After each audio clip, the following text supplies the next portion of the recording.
So we're on the floor waiting a vote, so I thought I would tell you guys what happened in committee today. We were talking about a bill about age verifications for mature websites, debating it.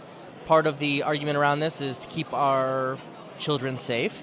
It is within the state's purview to put some difficulty on certain freedoms, such as freedom of speech, in the First Amendment.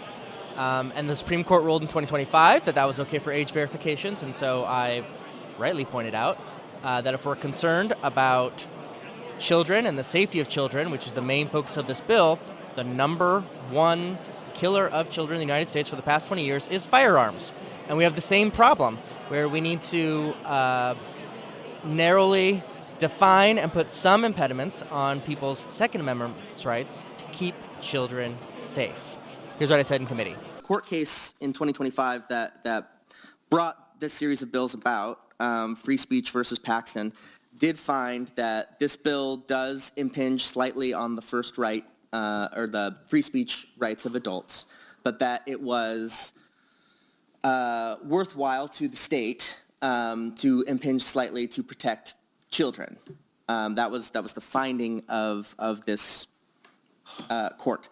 Do you know what the leading cause of death for minors in the United States is the last 20 years? I'll answer because we don't have time. It's firearms. And we hear time and time again that we cannot impinge on the Second Amendment rights for the safety of children. And so while we're talking about the safety of children and passing laws to put in place some impingements on rights to protect our children, I think we should mention that time and time again, we have tried, in the leading cause of death for children, to put in common sense legislation like age verifications and have been stonewalled. So I think it's worth talking about in the context of this bill that we should be for protecting children in all aspects of our society.